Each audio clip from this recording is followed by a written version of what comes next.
സംഖ്യ. ഞാനൊരു ഭാജ്യസംഖ്യയോ അല്ല. ഞാൻ കലോത്സവകാലവും പരീക്ഷാകാലവും വരുമ്പോൾ ഞാനാവാനാണ് കുട്ടികൾ. ഞാനാണ് 2. ഏറ്റവും ചെറിയ അഭാജ്യ സംഖ്യയാണ് ഞാൻ. ഒരേതു ഇരട്ട അഭാജ്യ സംഖ്യയാണ്.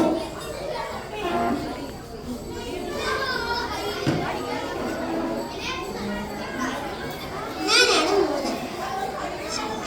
ഷഡ്ഭുജങ്ങൾക്കൊക്കെ 3 കാലാണുള്ളത്.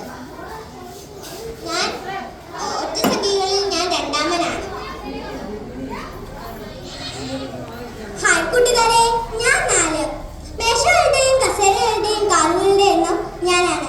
ഞാനൊരു വർഗസംഖ്യയാണ്. 2ന്റെ വർഗം ഞാനാണ്. ഒരേ 2 സംഖ്യകളുടെ തുല്യഫലവും അതേ 2 സംഖ്യകളുടെ ഗുണഫലവും ഞാനാണ്. ചതുർഭുജത്തിന്റെ വശങ്ങളുടെ എണ്ണവും കോണുകളുടെ എണ്ണവും ഞാൻ.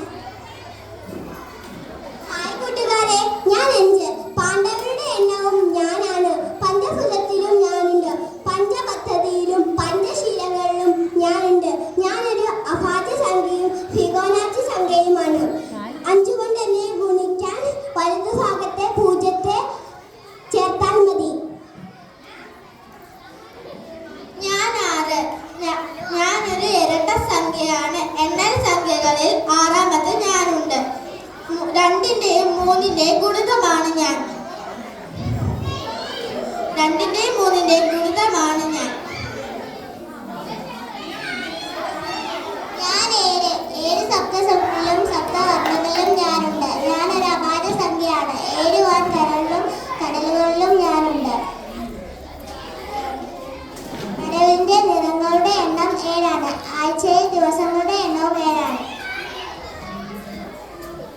ഹായ് കൂട്ടുകാരെ, ഞാൻ 8. ഞാനൊരു 2ന്റെ ഗുണസംഖ്യയാണ്. ഞാനൊരു ഫിബൊനാച്ചി സംഖ്യയാണ്. 8 കാലിയുടെ കാലിന്റെ എണ്ണവും 8ആണ്.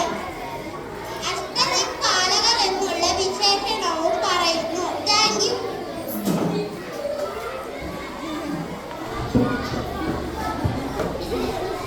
ഞാനാണ് 9. ഞാനൊരു വർഗസംഖ്യയാണ്. 3ന്റെ വർഗം ഞാനാണ്. നവരസത്തിലും ഞാനുണ്ട്. നവഗ്രഹത്തിലും ഞാനുണ്ട്.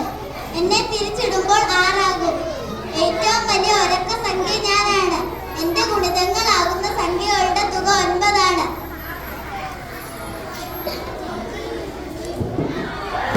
ഹായ് കൂട്ടുകാരെ, ഞാൻ 0. എനിക്കൊരു വിലയുമില്ല. എന്നെ ആർക്കും ഇഷ്ടവുമല്ല. പക്ഷെ എന്റെ അപ്പുറത്ത് ഒരു സംഖ്യ ഇട്ട് കഴിഞ്ഞാൽ ഞാൻ വലിയ സംഖ്യയായി മാറും.